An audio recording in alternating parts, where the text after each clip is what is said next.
इसी प्रकार से वृद्धि संधि। तो आप अब मैं इनका सिर्फ फॉर्मूला बताते चलूँगा क्योंकि समय बहुत अधिक हो रहा है, तो इसके फॉर्मूले आपको बता देंगे कि कहाँ कहाँ होते हैं, क्या होते हैं। बाकी उदाहरण आप पुस्तकों की सहायता से देख सकते हैं।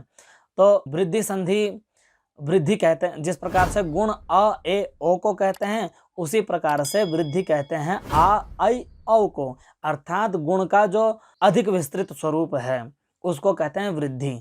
तो दो स्वरों को मिलकर के जब आ ऐ औ यह हो जाता है तो उसका नाम है वृद्धि संधि। यह होता कहाँ है? तो यह होता है आ के बाद जब गुण के अतिरिक्त शेष वर्ण होते हैं। तो आ के बाद ई उ रील री जब होता है तो वहाँ गुण होता है। तो अ के बाद यदि बचे हुए स्वर वर्ण आ जाएं, यानी ई उ रील री के बाद बचे कौन? ए ओ ऐ औ। जब यह आते हैं, वैसे अ भी बचता है लेकिन अ को अभी किनारे रखिए, उसके लिए अभी आएगा।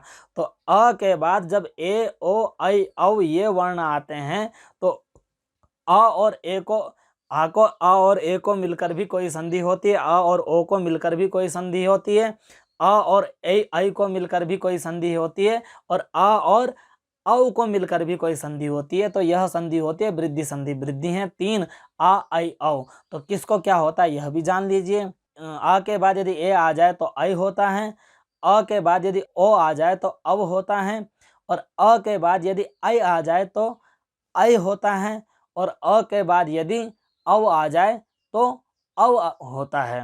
उदाहरण है कृष्णैकत्वम, कृष्ण प्लस एकत्वम, दोनों को मिलकर कृष्णैकत्वम हो जाता है। गंगोघ, गंगा है, ओघ है, गंगा के आ और ओघ के ओ को मिलकर के अव हो जाता है गंगोघ। ठीक है। और ऐ का उदाहरण है देवेश्वर्यम, देव है, ऐश्वर्य है, तो देव के अ और ऐश्वर्य के ए दोनों को मिलकर के देवैश्वर्यम हो जाता है। ठीक है।